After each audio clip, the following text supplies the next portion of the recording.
Aquí estamos. Eh, Continuamos con el capítulo 6 del libro de Shoftim y estamos ya en el versículo 25. Los versículos anteriores habíamos dicho que el ángel habla. ¿Se oye bien? Sí, ahora espero que se oiga un poco mejor. Bueno, entonces digo que en los versículos anteriores habíamos visto que el ángel habla con Gideón y le tranquiliza, que no va a morir, que tiene una misión por cumplir. Y ahora llegamos al versículo 25.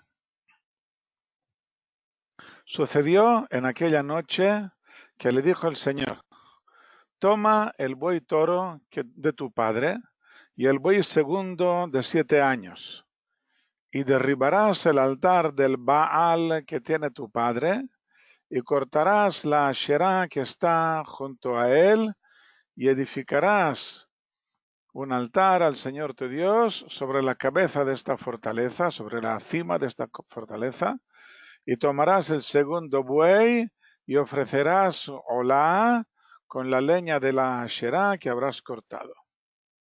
Bueno, entonces vamos a ver qué es esto de un buey toro. Vamos a ver dónde estamos. Se trata de dos bueyes que estaban consagrados a la idolatría del Baal. El primero era adorado como animal sagrado, convertido en Dios, y el segundo lo estaban engordando para sacrificarlo al Baal. El buey era el símbolo de la prosperidad, del rey de los animales domésticos, e incluso aparece representado en el trono de gloria del Creador, según vemos en el primer capítulo de Ezequiel, junto con el león, que es el rey de los animales salvajes, y el águila, que es el rey de las aves, y el hombre, que es el rey de todos los demás. Los hijos de Israel, influenciados por los pueblos idólatras que salieron con ellos de Egipto, convierten este buey en su ídolo, el becerro de oro. Y tal vez se dejaron convencer por el hecho de que implica prosperidad y seguridad, empeño y trabajo duro. Aparte de esto, el buey es el símbolo también de la tribu de Yosef. Esto lo vemos en el último capítulo, en penúltimo capítulo de la Torá, en que cuando Moshe bendice a las tribus, entonces le dedica unos versículos a las tribus de Yosef y le llama el buey. El buey es entonces el símbolo de la tribu de Yosef. La familia de Gideón pertenece a la tribu de Menashe, que es una de las dos que salieron de Yosef. Por lo que no es de extrañar que Joash sintiera cierto apego precisamente a este animal y lo convirtiera en su nuevo ídolo dentro de la idolatría del Baal. Joash es el padre de Gideón. Debemos tener en cuenta que el nombre de Baal es genérico, puesto que significa dueño o amo, y tenía diferentes versiones según la ciudad o la nación que lo adorara, y parece ser que entre los cananeos tomaba precisamente la forma de buey, por lo que no es de extrañar que Joash lo adoptara con tanta facilidad. Joash es de la tribu de Menashe, el símbolo de la tribu de Menashe es el buey, y tenemos aquí a los adoradores del Baal cananeos que tienen a su dios Baal en forma de buey, por lo tanto le resulta fácil a Joash hacer las conexiones y convertir a este buey como su propio dios. Sabemos que la idolatría representaba en ídolos y estatuillas unos principios teológicos, que no son más que lo que Maimónides denomina intermediarios entre el Creador y el mundo. pero que no tienen ningún poder autonómico, como llegó a creer la gente ignorante, sino que son unos poderes completamente subordinados al Creador. Ya que estamos en ello, pues vamos a puntuar aquí que en el judaísmo tenemos dos prohibiciones que no debemos confundir. Además, aparte de que, a pesar de que son muy parecidas, pero son dos prohibiciones diferentes. En primer lugar, está prohibido adorar o venerar a estos poderes intermediarios, y esto se denomina falsos dioses o servicio extraño, servicio o adoración o devoción, servicio extraño, en hebreo se llama avodah zarah. Y la segunda prohibición es la de representar a estos falsos dioses o incluso al Creador, prohibido representarlos por medio de ídolos. Ídolo es una palabra griega, ídolon, imagen o estatua en griego, y en hebreo se llama pesel. Y esto es propiamente la prohibición de la idolatría de hacer ídolos, aunque todos tengan claro que no es más que una representación, un icono, del griego eikon, que es imagen o dibujo, solamente una representación de Dios y no es el Dios en sí. Está prohibido hacer este ídolo, este icono, aunque no lo adoren o lo veneren. Aunque no lo adoremos o veneremos, está prohibido hacer este ídolo o este icono cuando hay otras personas que sí que lo adoran, por supuesto. La serpiente de bronce. Ok, bueno, pero esto no lo vamos a ver aquí. Podrías haber preguntado también sobre los querubines, es exactamente la misma cuestión. No es una representación de Dios. No están pretendiendo representar a Dios. Lo que estamos viendo aquí, los ídolos o los iconos, es una imagen o una representación, un icono de Dios. Cuando no es una imagen de Dios, esto no tiene el mismo grado de prohibición. Aún así, hay cosas que está prohibido hacerlas, aunque no sean dioses, pero o representaciones de dioses. Hay otras cosas que sí que están prohibidas, pero esto ya no lo vamos a ver aquí. No tiene nada que ver. No. Esto no era, no lo tomaron como un dios. Francesc está preguntando aquí sobre la serpiente de bronce. La serpiente de bronce no aparece como si fuera un dios. Luego, más adelante, cuando le adjudicaron poderes extraordinarios, entonces vino Hizquía, el rey Hizquía, y la destruyó. Pero esto fue muchísimo más tarde. Hasta aquel momento nadie lo consideraba como un dios o como una representación de Dios, sino como una señal, algo que el mismo Dios había dicho que construyeran. Bueno, de todos modos, volviendo a nuestro texto, podemos fijarnos que hay dos bueyes. Uno que es el dios venerado, el buey, el primer buey, y otro segundo buey que lo denominan el buey segundo de 7 años. O sea, que hace 7 años que lo están engordando con esta intención de sacrificarlo al Baal. Y la opresión midianita también comenzó hace 7 años. No sabemos cuál de los dioses ocurrió antes. Si Joash, el padre de Gideón, tuvo la idea de consagrar el buey y entonces, como represalia, como castigo, llegaron los midianitas, o si primero llegó el enemigo y para congraciarse con él, con el enemigo, decidió Joash consagrar este buey. Da la impresión de que la segunda opción es la correcta, a pesar de que el capítulo comenzó diciendo que los hijos de Israel hicieron el mal y luego los entregó en manos de Midian. ¿Por qué? Pues porque el nombre de Joash significa algo así como desespero, falta de esperanza. La palabra Joash la raíz de la palabra Yoash significa desespero, una persona que ha perdido la esperanza. Al ver la invasión midianita es cuando Yoash pierde la esperanza y se dedica a la alternativa que es la idolatría. Así pues, tenemos aquí dos bueyes y hay un altar y hay una Asherá. Una Asherá es un árbol sagrado. Entonces Dios le dice a Gideón, toma el buey toro de tu padre y el buey segundo de 7 años y derribarás el altar del Baal que tiene tu padre y cortarás la Asherá que está junto a él. El buey toro, el que ha sido consagrado como Dios, con este no hay nada que hacer, lo matas y ya está.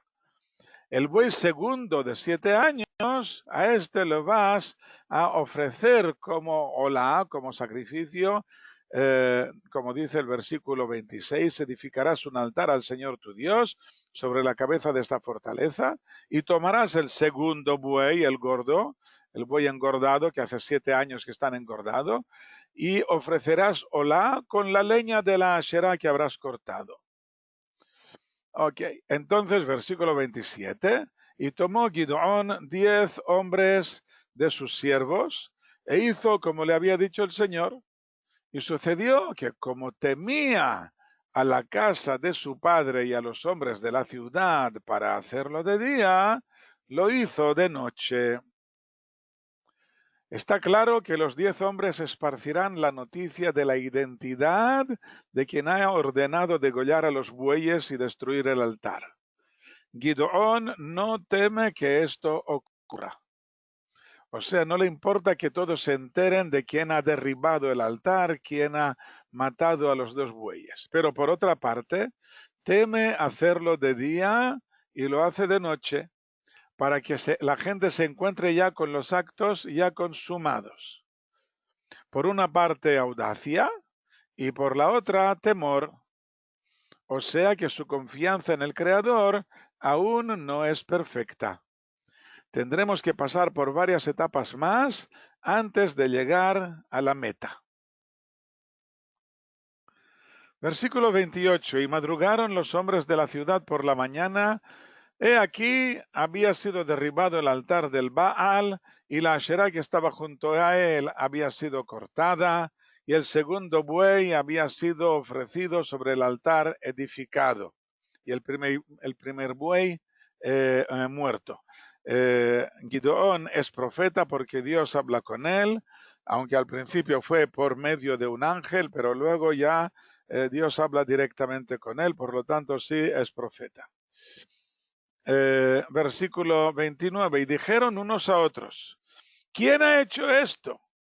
Y buscaron e inquirieron, y había 10 personas que habían participado de los siervos aquí de Gideón, y ellos delatan a Gideón. Buscaron e inquirieron y dijeron, Gideón ben Yoash ha hecho esto. Y dijeron los hombres de la ciudad a Yoash, saca a tu hijo para que muera, porque ha derribado el altar del Baal y ha cortado la Asherá que estaba a su lado.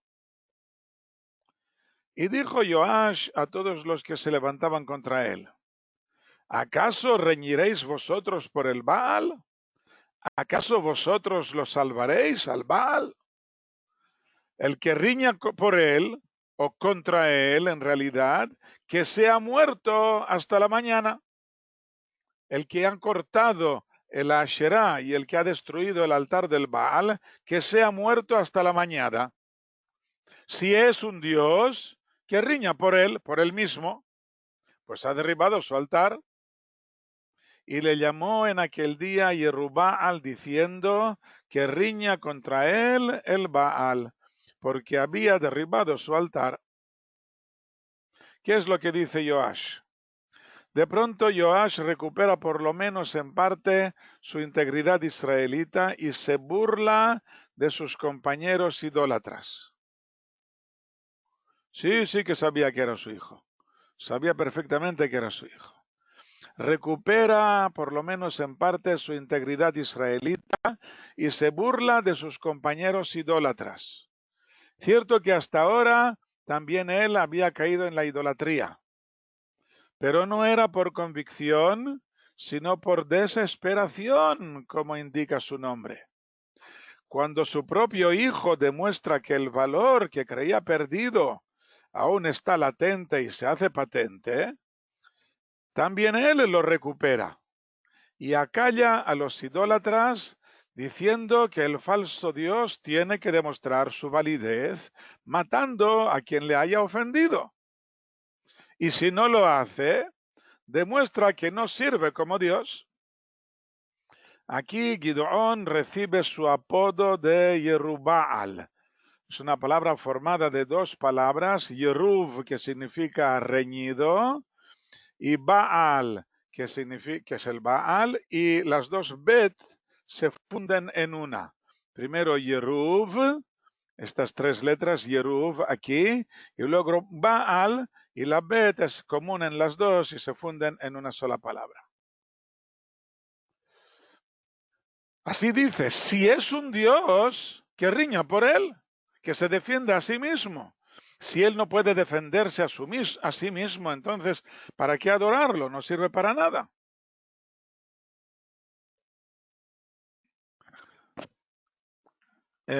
Exactamente, es un pueblo confundido entre la idolatría y el monoteísmo. En realidad es un pueblo monoteísta, pero que cuando les falta lo que hemos visto en la clase anterior, cuando pierden el contacto con el Creador, entonces buscan una alternativa, buscan algo. Hemos visto en la clase anterior que Gideón se quejaba diciendo, ¿por qué Dios no nos ayuda? ¿Dónde está Dios? Si Dios ha desaparecido del panorama, entonces no es de extrañar que la gente se pierda en la idolatría. Este es el problema, pero como vemos, Joash y en realidad el resto de la ciudad, el resto del pueblo, que en principio están en contra de Gideón, de pronto van a darse cuenta de que la idolatría en realidad era solamente una alternativa, una falsa alternativa, que ya ha llegado el momento de abandonarla.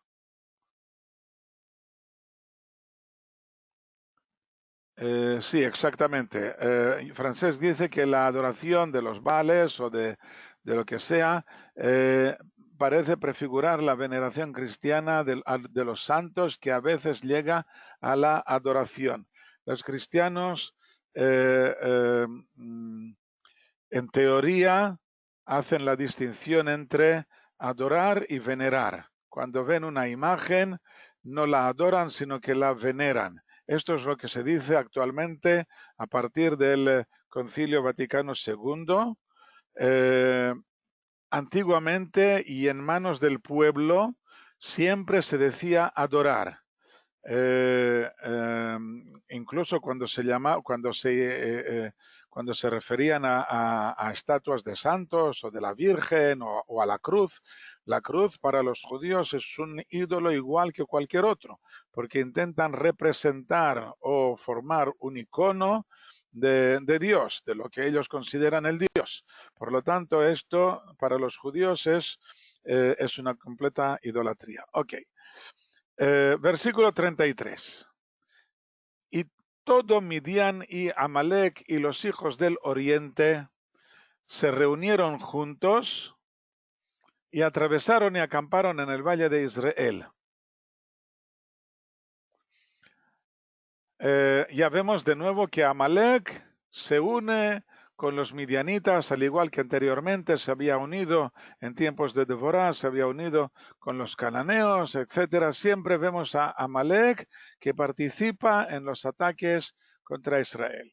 Todo Midian y Amalek y los hijos de Oriente, no es el Oriente lejano ni siquiera el Oriente cercano, se trata únicamente de los pueblos nómadas que vivían alrededor de la Tierra Santa, de la tierra de Israel, nómadas que luego se convierten en tribus árabes en Siria, en el desierto sirio y tal vez en el noroeste de Arabia. Y el Espíritu del Señor vistió a Gideón, y éste tocó el shofar, y se juntó Abiezer tras él. En primer lugar, toda su familia le sigue. Se ha convertido en el nuevo ídolo, en el nuevo líder, precisamente por el valor que tuvo de destruir los ídolos adorados por los midianitas. Ahora será quien nos conduzca a destruir a los propios midianitas. Nosotros ya vimos que Gideón era de la familia de Abiezer. Tras la familia de Abiezer sigue el resto de la tribu de Menashe y también las de Zebulún y Naftali, que ya estuvieron en la coalición con Devorah, e incluso la tribu de Asher, que en el anterior conflicto tuvo excusas para no participar. Pero aquí vemos que estas 4 tribus participan sin ningún problema: Menashe, Zvulun, Naftali y Asher. Nos da la impresión de que tenía que destruir en primer lugar el símbolo de los midianitas, el temor divino de su idolatría, para poder luchar contra la nación midianita. Y esto es un grave desliz en dirección a la idolatría, que adjudica un dios a cada pueblo o un pueblo a cada dios, un santo patrón que cuida a sus habitantes, aunque tenga también su versión en el judaísmo que veremos en otra ocasión. O sea, que el hecho de querer destruir primero al Baal, a la Asherá, a los bueyes estos, que estaban consagrados a la idolatría, que eran los ídolos de Midian, como prólogo para poder vencer a los propios midianitas. Esto parece que nos da la impresión de que esto se estén desviando ellos mismos en dirección a la idolatría. Yo no voy a adorar a estos dioses, pero considero que otros pueblos pues sí puedan tenerlos. Miquel pregunta si los descendientes del suegro de Moshe no conocían al Dios de Israel. Por supuesto que sí, pero de todas las tribus de Midian, que eran muchas, solamente una pequeña rama fue la que se unió. Los descendientes de Yitro fueron los que se unieron al pueblo de Israel, pero quedan las otras muchas ramas de Midian que siguen con sus idolatrías, etcétera. Estos no se han unido al pueblo de Israel y, al contrario, como vemos aquí, luchan contra ellos. Versículo 35. Envió mensajeros por todo Menashe, que también se juntó para seguirle.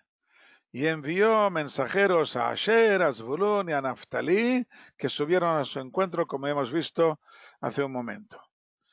Entonces Gideón dijo a Dios: bueno, tengo problemas de confianza. Si has de librar a Israel por mi mano, como has dicho, he aquí yo pondré un vellón de lana en la era. Si hay rocíos solamente en el vellón y toda la tierra queda seca, entonces sabré que librarás a Israel por mi mano, como has dicho. ¿A qué viene esto del vellón y el rocío? El rocío es la bendición natural que nos envía el Creador y que no depende de las estaciones del año. Hay un versículo en el libro de Oseas, capítulo 14, casi al final, que dice: seré como el rocío para Israel, florecerá como la azucena y calarán sus raíces como el Líbano. Seré como el rocío para Israel, no como la lluvia que llega solo en invierno, sino como el rocío que no depende de las estaciones. Como si nos dijera que no importan las condiciones, incluso cuando hay pecadores de por medio, llega la bendición. En cuanto al vellón, aquí representa a Gideón. Gideón es el vellón, mientras que la tierra es la gente de la tierra, la plebe. El vellón recibe el rocío a pesar de que toda la tierra permanece seca. Tan solo Gideón merece la bendición divina y gracias a él triunfaremos en la batalla. Gideón es el líder que ha enviado el Creador para sacar las castañas del fuego al pueblo de Israel. El ángel ha hablado con él y ha dicho que el Señor estaba con él. Él es el elegido. Esta es la prueba del vellón de oro. Una confirmación, exactamente. Bueno, esto lo vamos a ver a continuación. Es una buena pregunta. ¿Cómo pueden exigirse confirmaciones al Señor? Exactamente, una buena pregunta. Vamos a ver la respuesta ahora a continuación. Bueno, entonces la condición es doble. Si hay rocío solamente en el vellón, esta es la primera parte, y la segunda parte, toda la tierra queda seca. Entonces sabré que librarás a Israel por mi mano. Versículo 38, y así sucedió. Cuando se levantó temprano en la mañana, exprimió el vellón y escurrió el rocío del vellón un tazón lleno de agua. Muy bien, lleno de rocío. Versículo 39. Y dijo Gideón a Dios: no se encienda tu ira contra mí, y hablaré solo otra vez. ¿Cómo que hablar otra vez? ¿Qué pasa? ¿Qué tiene de malo? ¿Por qué otra vez? Pues porque la prueba no salió bien. Gideón había puesto una condición doble: rocío en el vellón y la tierra seca. Efectivamente, el versículo 38 dice que el vellón estaba bien empapado de rocío, pero no dice nada de la tierra. No dijo que la tierra había quedado seca. Y Gideón se da cuenta de que la tierra también tenía un poco de rocío. ¿Cómo es posible? ¿Qué significa esto exactamente? Tal vez deba entender que el Creador no le ha dado ninguna respuesta a la prueba, que tal vez no sea él el elegido, o que no le va a salir bien todo el asunto. Ahora Gideón queda despistado. No tiene más remedio que repetir la prueba, pero ahora al revés, para que quede bien claro: que el rocío caiga solo sobre la tierra y no sobre el vellón. La propiedad del rocío es que la humedad ambiental, que está en equilibrio térmico, al darse un cambio brusco de temperatura, se condensa precisamente en los lugares más fríos. Normalmente la Tierra conserva el calor del día anterior y no es la primera en recibir el rocío. Por lo tanto, la nueva prueba tendrá que ser mucho más explícita que la primera. Ahora solamente el vellón tiene que recibir, solamente la tierra tiene que recibir el vellón y no, perdón, me estoy liando. Solamente la tierra tiene que recibir el rocío y no el vellón.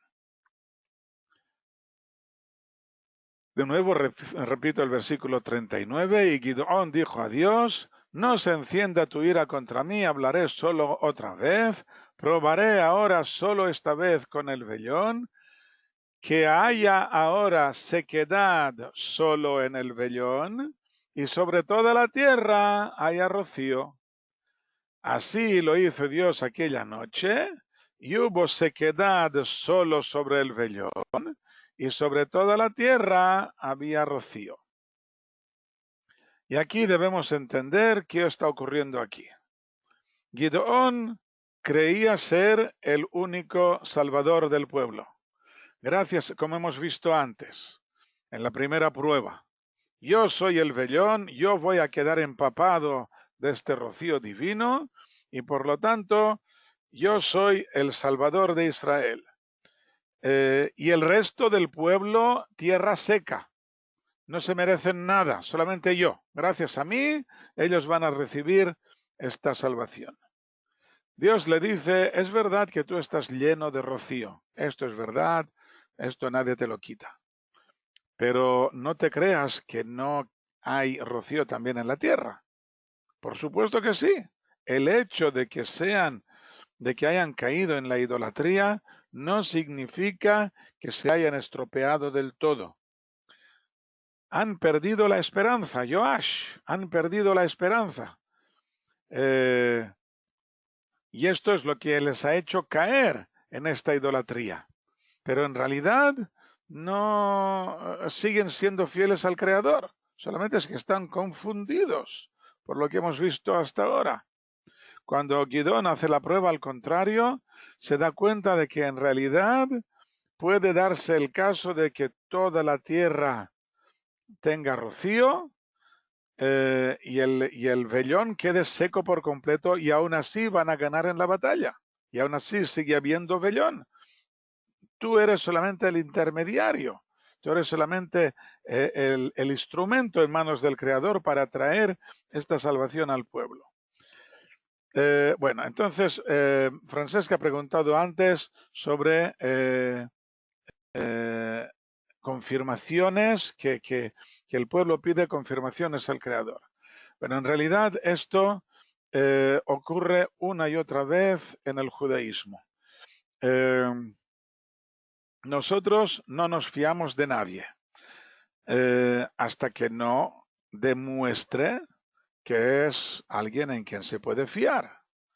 No pueden venir un cantamañanas, un charlatán y decirnos hay que hacer tal cosa y hay que hacer tal otra porque Dios ha hablado conmigo. Si Dios ha hablado contigo, pues muy bien, allá usted, pues tú puedes hacer lo que crees conveniente, pero yo no tengo ninguna necesidad, ninguna obligación de hacer lo que tú me comunicas a mí que Dios te ha dicho que yo tengo que hacer. Si Dios quiere algo, que me lo diga directamente a mí. Y si es verdad que tú eres el intermediario, que tú eres el profeta, que tú eres el que tiene que transmitirme el mensaje, entonces voy a ponerte a prueba a ti, al profeta, voy a ponerte a prueba a ti para estar seguro de que eres un profeta del cual me puedo fiar. Y aquí vemos que no solamente poner a prueba a otra persona, sino también ponerse a prueba a sí mismo. Gideón está oyendo mensajes de Dios. Perdone usted, pero ¿quién le ha dicho que es Dios quien está hablando contigo? Puede ser que no sea Dios. Puede ser que sean sueños grandiosos. Dios ha hablado conmigo. Anda ya, Dios no ha hablado con nadie. Sí, Dios se me ha aparecido y me ha dicho que yo soy el Salvador. Venga ya, no me cuentes historias. Esto se lo dice a sí mismo. ¿Y cómo puedo saber yo que es Dios el que está hablando conmigo? Lo veremos también al principio del libro de Shmuel. El profeta Shmuel también tiene esta duda.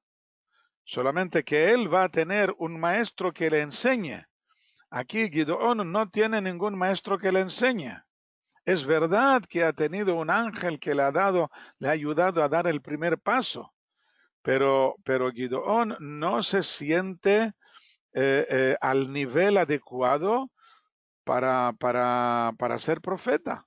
¿Quién me dice a mí, quién me asegura a mí que es Dios el que está hablando conmigo?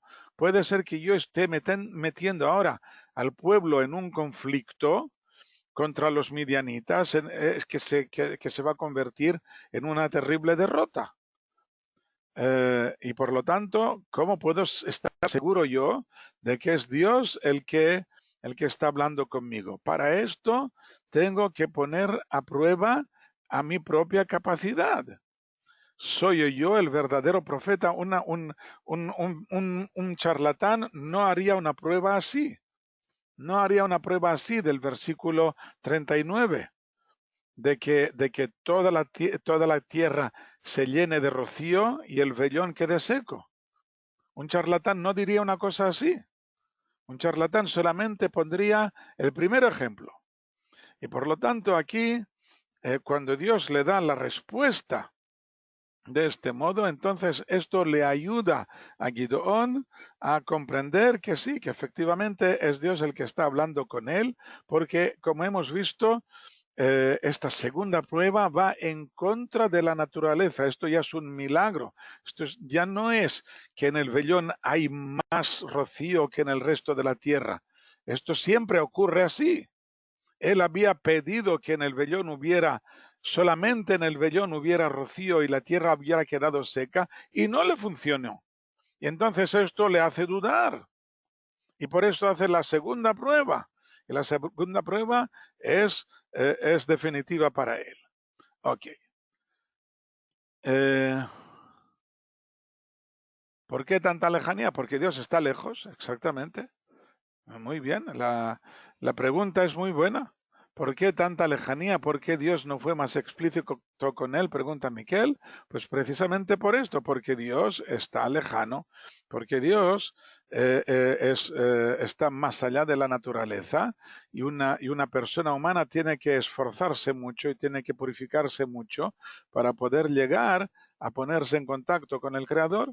Esto es un regalo solamente para aquellas personas que se han esforzado mucho. Puede haber muchas personas que le pidan ayuda a Dios y Dios no les hace caso porque tú eres un vago, porque tú eres una persona que puede pasarse todo el día haciendo el tonto y luego de pronto cuando se ven problemas, de pronto te acuerdas de mí. Pues no, yo quiero que te esfuerces a diario. Ok. Versículo primero, hemos llegado al capítulo séptimo. Y madrugó Jerubbaal, que es Gideón. Al contrario, dice Miquel que es muy desesperanzador de cara a la tefila. Al contrario, esto es para animarnos a que nos esforcemos un poco más, que es lo que Dios quiere. Quiere que nos esforcemos un poco más. No es necesario llegar a todo el máximo esfuerzo de golpe. Esto es imposible. Pero sí es imprescindible que nos esforcemos un poco más. Según el esfuerzo de cada uno, va a recibir la respuesta más explícita, más clara. También en esto hay excepciones, pero tal vez lo veremos solamente cuando lleguemos a los capítulos que lo indican. El capítulo 8 del primer libro de Reyes. Si quieres verlo allí ya, puedes ir a buscar allí. Ya te digo incluso el versículo. Primer libro de Reyes, capítulo 8, versículo 41. Puedes ir a ver lo que dice allí y verás allí las excepciones que puede haber a esta norma que estoy yo diciendo aquí. Versículo primero del capítulo 7. Madrugó Jerubbaal, que es Gideón, y todo el pueblo que estaba con él, y acamparon en Jarod, y el campamento de Midian le estaba al norte, desde Givat Moré en el valle. En Jarod es un manantial que está al sur del valle de Israel, en las laderas del monte Gilboa. Actualmente hay 2 kibutzim con el mismo nombre cerca del manantial y un moshav llamado Gideona justo al lado del manantial. Aquí podéis ver en el contexto del mapa que está el lago Kinneret. Aquí está el valle de Israel que va en diagonal de noroeste a sudeste. Aquí está en Jarod y aquí está Givat Hamoreh. Al norte de este manantial de Ein Harod está Givat Hamoreh, que significa la colina del maestro. Moreh es maestro, Givat es colina, Givat Hamoreh es la colina del maestro. Este nombre se debe a que es una colina que se ve desde gran parte del valle y se convierte en una importante referencia, puesto que muestra la dirección desde lejos. Aquí podéis ver el mapa un poco más detallado. Esto es en Harod. Aquí está las laderas del monte Gilboa que se van subiendo por aquí hacia la derecha. Esta es la última ramificación del monte Gilboa. Y aquí está Givat Hamoreh, que son estas colinas de aquí, que están en medio de este valle. Un poco más al norte, perdón, aquí un poco más al monte, aquí está el monte Tabor, que vimos en la batalla de Devorá hace 2 semanas. Entonces, la batalla del Tabor estaba aquí, ahora estamos aquí entre Ein Harod y Givat Hamoreh. Aquí es el lugar de esta nueva batalla. Le resultará sencillo a Gideón subir un poco por las faldas del Gilboa para poder ver el campamento midianita a sus pies, a poco más de unos 5 kilómetros. En cambio, los midianitas tendrán difícil poder ver a los soldados de Gideón, y más cuando estos soldados están camuflados entre los árboles que crecen alrededor del manantial. La pregunta es, ¿por qué los midianitas no aniquilan a los soldados de Gideón, siendo que ellos son muchos más? Ellos tienen claro que no estamos en el desierto de Judea. Miquel pregunta si esta es la carretera que atraviesa el desierto de Judea. No estamos en el desierto de Judea. El desierto de Judea está mucho al sur.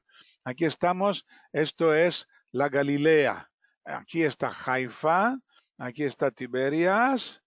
Esto es el Valle de Israel. Esta carretera de aquí cruza el Valle de Israel desde Haifa hasta Bet-Shean, que está aquí abajo.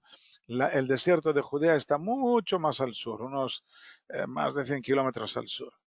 Bueno, entonces decíamos que preguntábamos por qué no los aniquilan los midianitas, que son muchos más. Al principio llegaron unos 35.000 hombres a la llamada de Gideón. Ellos están en su propio territorio, por lo que los midianitas pueden pensar que hay más gente acechando en los alrededores.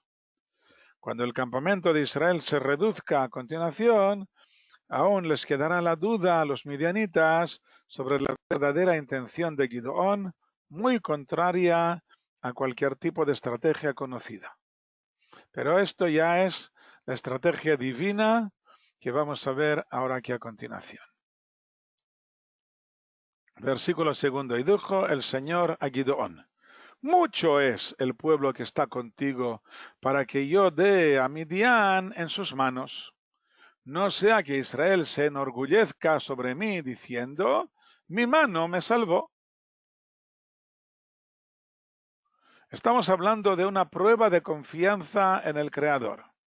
Y por lo tanto no puede ser que Gideón o sus soldados confíen en su propia fuerza. Cuando se trata de un campamento relativamente numeroso de 35.000 soldados, podría llegarse a la conclusión de que la victoria se debe al número de ellos y no a la ayuda divina. Para neutralizar esta posibilidad, el Creador les impone la medida que ya aparece en la Torá y que dice que todos aquellos que tienen miedo a morir en la batalla no pueden participar en ella, puesto que podrían desmoralizar al resto de los soldados. Esto lo veremos ahora aquí en nuestro texto a continuación. El Talmud se pregunta, ¿qué tipo de temor es este? Cualquier persona normal, incluso un soldado aguerrido, teme por su vida al presentarse en la batalla, aunque no esté en primera línea. Los que están en primera línea son la carne de cañón. Esto ya por supuesto que temen por su vida, pero incluso aquellos que no están en primera línea también temen por su vida. ¿Cómo vamos a permitir que todos aquellos que temen por su vida sean expulsados del campamento que entra en batalla? El versículo dice que todos aquellos que temen, que vayan a casa, que no se queden. La respuesta del Talmud es que se trata de aquellas personas que no tienen la conciencia tranquila a causa de los pecados que han cometido. No todos los pecados nos hacen reos de muerte en condiciones normales, pero cuando nos metemos en un lugar extremadamente peligroso como es el campo de batalla, el ángel de la muerte exige ante el tribunal divino que se haga justicia con él, que sea herido en campaña, incluso que pierda la vida. Cuando tengo que elegir entre él y una persona un poco más decente, y uno de los dos tiene que morir, entonces que muera él. Así dice el tribunal divino. El tribunal divino dice que si en esta batalla tienen que caer 100 soldados, pues vamos a ver quién merece más morir en este campo de batalla. Exactamente. Bueno, esto era el Tzal de hace 50 o 60 años. Hoy en día, Tzal se ha convertido en demasiado pesado, un ejército demasiado pesado, y es un poco diferente. Eh, la, la, la victoria de Gideón, esto es verdad. Hay que tener en cuenta, hay dos cosas que ayudan en cualquier batalla. En primer lugar, que Dios te ayude. Cuando Dios no te ayuda, por muy fuerte que seas, pues vas a perder. En segundo lugar, la confianza en sí mismos. O sea, tú sabes que tienes razón, tú sabes que estás defendiendo a tu familia, tú sabes que en fin, que tú tienes la razón, tienes las condiciones como para merecerte la victoria, y esto te da las fuerzas suficientes para ganar, para sobreponerte sobre el enemigo. Y esto, gracias a Dios, esto continúa siendo así también hoy en día. Que el Creador sigue ayudándonos y que seguimos convencidos de nuestro propio derecho, de nuestra propia justicia, no sé cómo llamarlo, de que tenemos la razón de nuestra parte. Ok, entonces esto es la respuesta que dice la Torá, que aquellos que tengan miedo, que se vayan, que no se queden en el campo de batalla. Los remordimientos de conciencia, según nuestro terrible enemigo Hitler, son un invento de los judíos.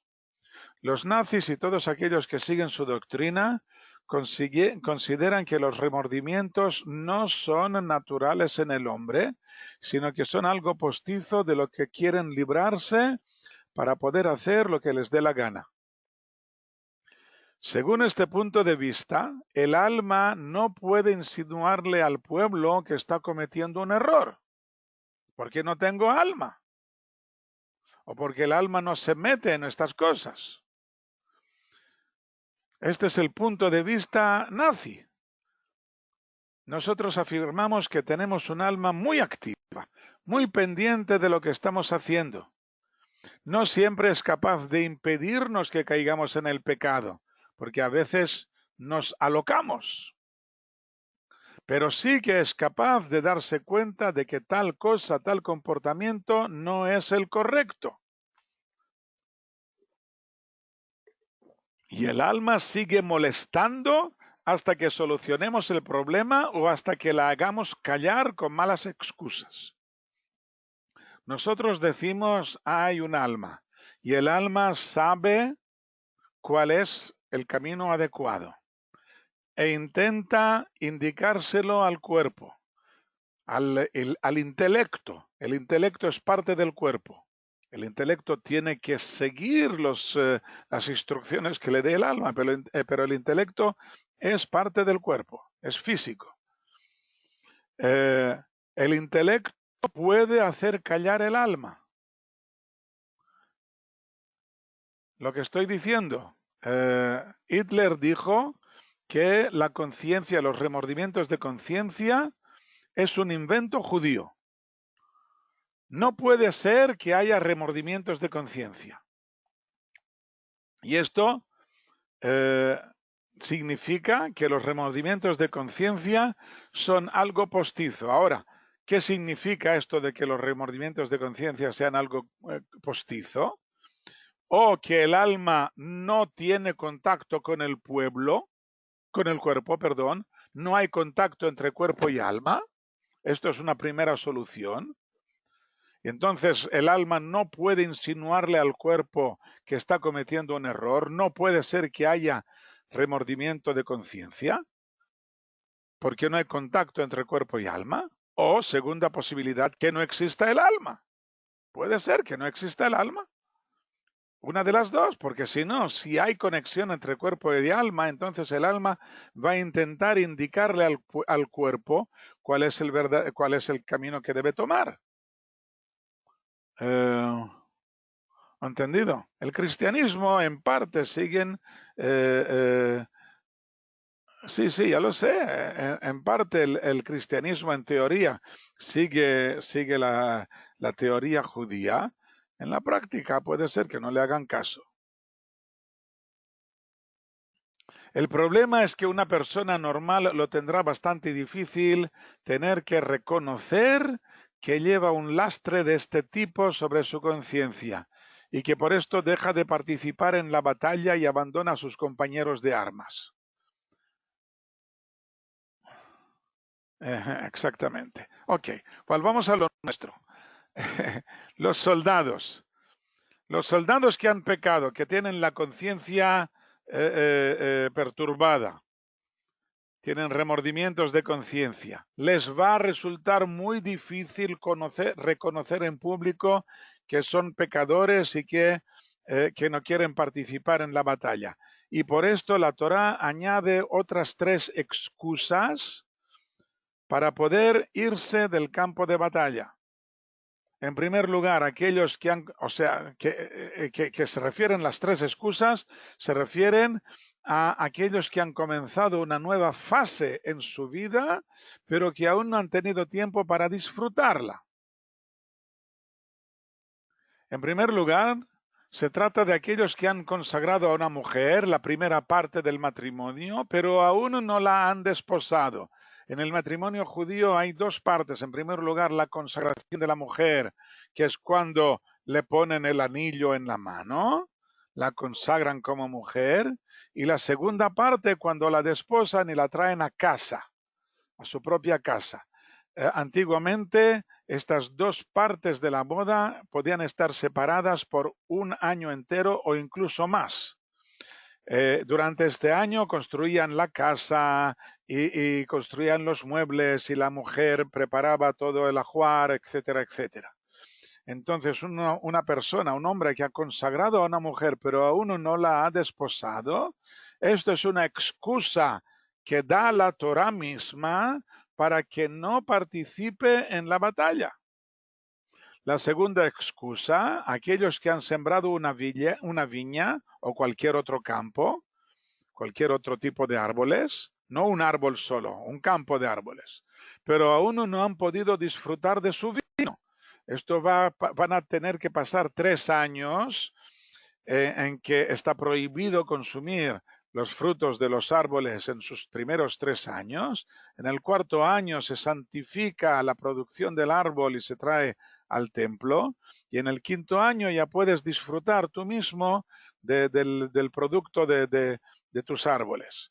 Entonces, aquellos que han sembrado una viña, pero aún no han podido disfrutar de su vino, estos están excusados de ir a la batalla. O aquellos que han construido una casa, pero aún no han podido vivir en ella.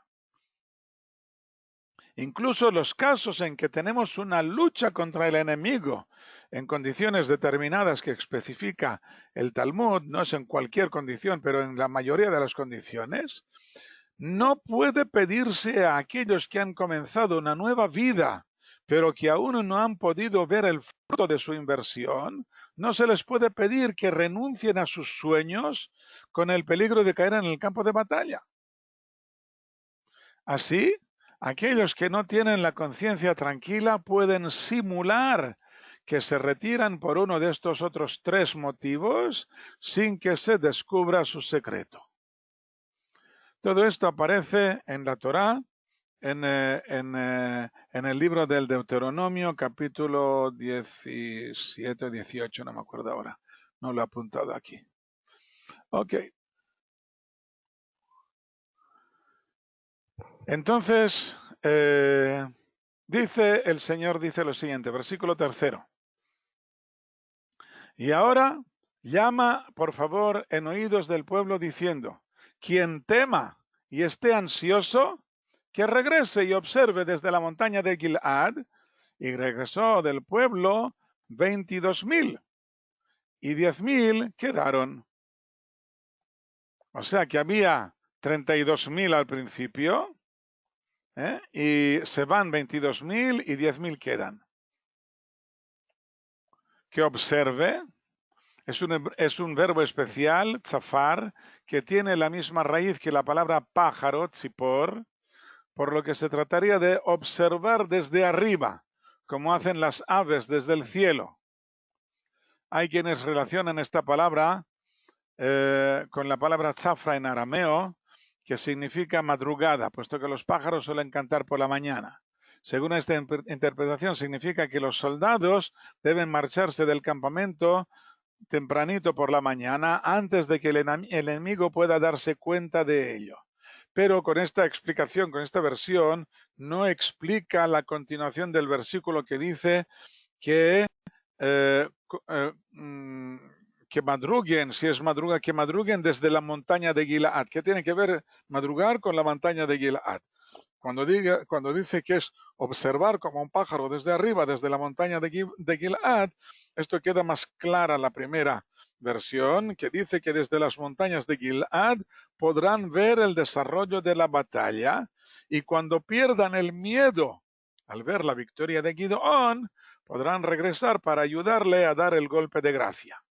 Y esto parece mucho más coherente con lo que dice el versículo a continuación. Veamos de nuevo. Entonces, quien tema y esté ansioso, que regrese y observe desde lejos, desde la montaña de Gilead. Las montañas de Gilead están a una altura media de unos 500 metros, mientras que la llanura esta que estamos viendo está a nivel del mar Mediterráneo. Y por lo tanto, desde Gilead, aunque esté lejos, pero puede verse el movimiento de las tropas desde lejos. Podrán ver qué ocurre, cuál es el movimiento de las tropas. Y dijo el Señor a Gideón, aún es mucho el pueblo, te ha quedado demasiada gente. Bájalos al agua y te los refinaré allí. Y será, cuando yo te diga, este irá contigo, será quien vaya. Y todo aquel que yo diga, este no irá contigo, él no irá.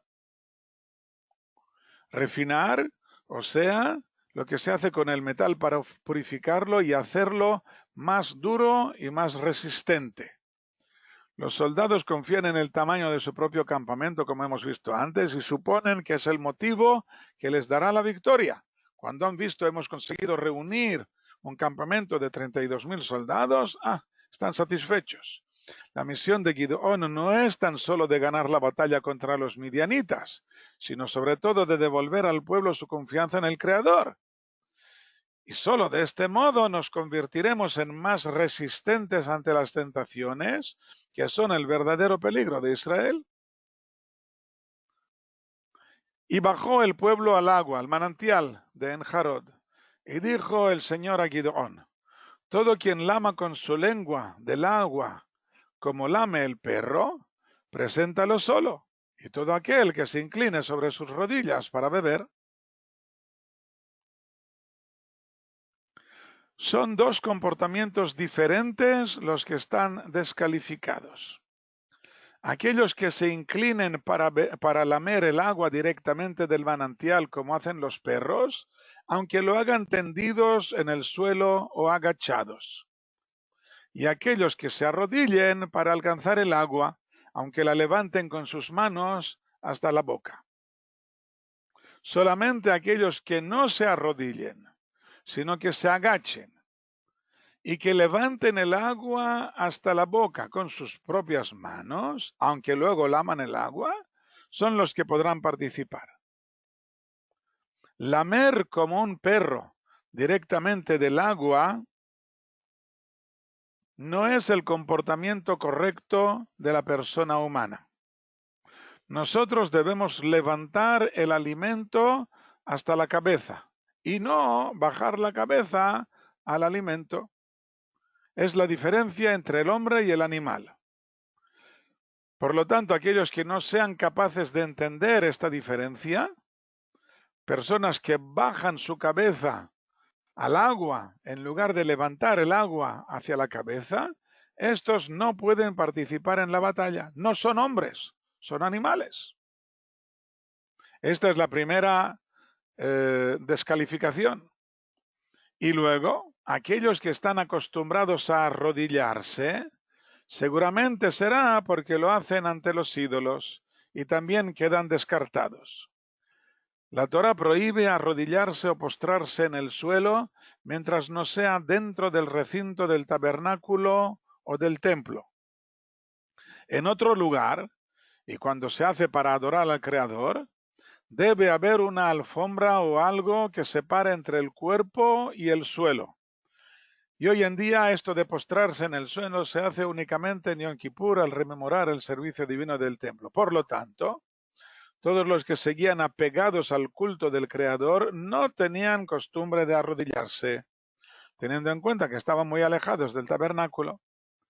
Así pues, quienes tienen por costumbre arrodillarse caen en la sospecha de que lo han hecho ante los ídolos. Están acostumbrados a arrodillarse ante los ídolos y por lo tanto estos también quedan descalificados. Versículo 6. Y fue el número de los que lamieron con sus manos a sus bocas 300. Y todo el resto del pueblo se inclinaron sobre sus rodillas para beber el agua. Y dijo el Señor a Gideón, con los 300 hombres lamedores os salvaré, y daré a Midian en tu mano. Y todo el pueblo vaya cada uno a su lugar. O sea, sí, exactamente. No es el Cohen, es el Hazán, te refieres. Exactamente. Ok, entonces, aquí hemos visto que ha ido depurando al pueblo y nos hemos quedado solamente con 300 soldados, aquellos en los que no recae ninguna sospecha, no de miedo y no de idolatría y no de falta de humanidad como diferencia entre hombre y animal. Ok, a partir del versículo 8 empezamos ya la batalla. Y esto ya lo vamos a dejar para la semana que viene, si Dios quiere. Y terminamos aquí la clase de esta noche. Muchas gracias por vuestra atención y, como ya digo, nos vemos, si Dios quiere, la semana que viene. Shalom, shalom. Buenas noches a todos.